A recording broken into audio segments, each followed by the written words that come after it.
आगे बढ़ते हैं। ए और बी एक निश्चित कार्य को, अब कोशिश करिए हम ज्यादा सवाल एक क्लास में कर पाए। ए और बी एक निश्चित कार्य को 20 दिन में पूरा कर सकते हैं, जबकि बी और सी 24 दिन में पूरा कर सकते हैं। ए सी से दुगना कुशल है, तो बी उसे 40% भाग को कितने समय में कर पाएगा। बड़ा प्यारा सवाल है, कोशिश करिए। तो देते ही थे प्रिंटेबल सीट। देखिए अब ऐसे सवाल में क्या है कि ये तो पता नहीं है किसने कितने दिनों तक काम किया है, तो मैं समझ गया कि यार एलसीएम लेने में ही भलाई है, क्योंकि इफिशियंसी तो पता करनी पड़ेगी और कोई चारा है भी नहीं। अब मैंने कहा ए प्लस बी, ध्यान से समझना, इस इफिशियंसी मेथड में भी मैं क्या करूंगा, कैलकुलेशन मेरी देखना आप जरा गौर से। ए प्लस बी किसी काम को 20 दिन में कर रहे हैं, वहीं बी प्लस सी उसे 24 दिन में कर रहे हैं। बी प्लस सी उसे 24 दिन में कर रहे हैं। एलसीएम कितना आ गया, आपने कहा एलसीएम आ गया 120। 120, 20 छिक्के 120, 24 पंजे 120। लिख सकता हूं, ये कह सकता हूं कि ए और बी की इफिशियंसी 6 है, बी और सी की इफिशियंसी 5 है। आपको जो रिश्ता दे रखा है वो ए और सी में दे रखा है कि दुगनी है, तो वैसे तो हिट एंड ट्रायल से यही पता चल रहा है कि इन दोनों का जो अंतर है ए माइनस सी, ध्यान से देखो, ए माइनस सी वो एक आ रहा है। कैसे एक आ रहा है, देखो, अगर 6 में से 5 घटाऊंगा तो एक आएगा, ए प्लस बी में से बी प्लस सी घटाऊंगा तो बी से बी कट जाएगा, ए माइनस सी आएगा।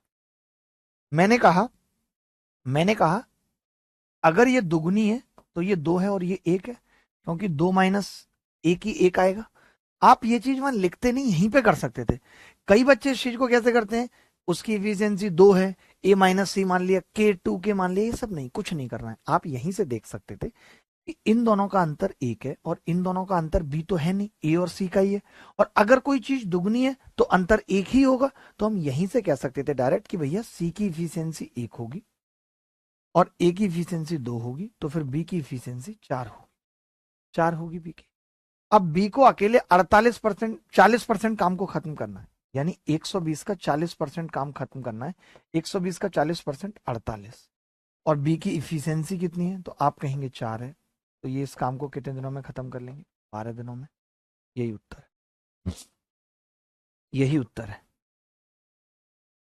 वैसे भी हमने परसेंटेज से क्यों नहीं किया, क्योंकि हम ए और बी की इफिशियंसी तो बता देते 5%, लेकिन बी और सी की 24 थी, तो 20 और 24 दोनों से 100 नहीं कटेगा, इसीलिए हमने परसेंटेज नहीं लिया।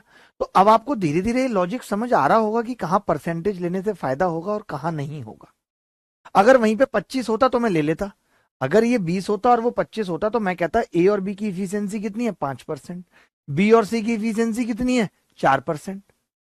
आप समझ रहे हो, अगर यहां 25 होता तो मैं इस सवाल को परसेंटेज से करता, मैं कहता ए और बी की 5 है, बी और सी की 4 है, यानी उसकी 1 2 है, तो बी की 2 आ जाती, 3 आ जाती बी की, और बी की 3 आ जाती, तो 100 का 40%, 40/3 उत्तर आ जाता। आप मतलब समझ पा रहे हैं कब परसेंटेज लगाना है। ये सवाल देखिए, अब कुछ ऐसे सवाल करते हैं जब कोई बंदा छोड़ के चला जाता है। मैंने पहले भी ये बात कही है कि कोई भी आखिरी तक साथ नहीं जाता, लोग मिलते हैं बिछुड़ते हैं, ऐसा नहीं सोचना है कि ये परमानेंट हो जाएगा।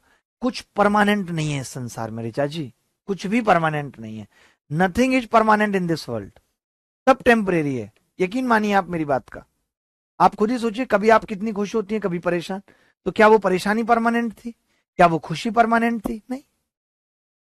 तो देखिए दोस्त, रोहन अकेले एक काम को 12 दिनों में पूरा कर सकता है और हरि अकेले उस काम को 16 दिनों में पूरा कर सकता है। दो तरीके से इस सवाल को भाई बताएगा, दो तरीके से भाई इस सवाल को बताएगा। एक तरीका तो यहां पे लिख रहा हूं, ये यहां पे एक तरीका, और दूसरा तरीका उधर, ठीक है।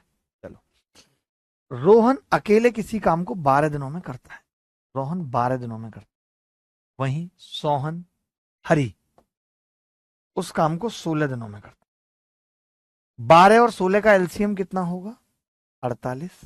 ये एक दिन में 4 काम करता है, ये एक दिन में 3 काम करता है।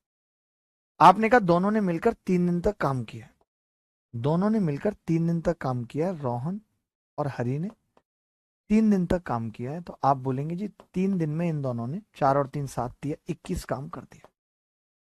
बचा हुआ काम हरि अकेले करता है, तो बचा हुआ काम है कितना, तो आप कहेंगे बचा हुआ काम है जी 27, और हरि ने किया है 3 दिन के हिसाब से, यानी 9 दिन लगे हैं हरि को करने में।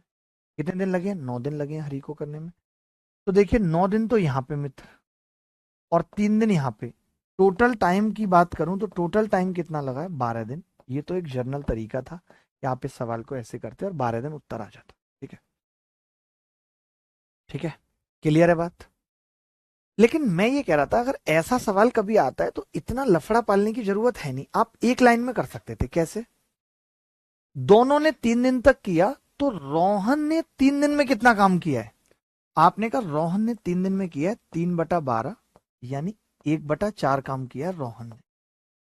और आप एक बात बताओ मुझे, हरि एक ऐसा बंदा है जिसने पूरे कार्यकाल के दौरान काम किया है, हरि रुका ही नहीं है। तो अगर मुझे यह पता लग जाए कि हरि ने कितने दिन काम किया तो बात बन जाएगी। आपने कहा बिल्कुल।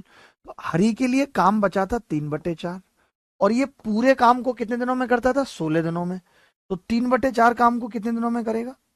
3/4 × 16, यानी 12 दिन में करेगा। ये हरि का टाइम है, और यही इस सवाल का उत्तर है, क्योंकि हरि ने जितना टाइम लिया है वो टाइम था जो पूरा काम खत्म हुआ। आप ये वाला तरीका समझ पाए या नहीं, पहले बताओ। आप ये वाला तरीका समझ पाए या नहीं? राधे कौशल का मैसेज देख लीजिए एक बार। सर मैं डेड बॉडी नहीं, फैट बॉडी हूं। आप मुझसे सीखिए कुछ, कि आज 43 साल की उम्र में भी फैट नहीं है कहीं भी। आप इन नाखूनों से ये स्किन पकड़ सकते हैं, ये देख लो, फैट नहीं है 43 साल की उम्र में।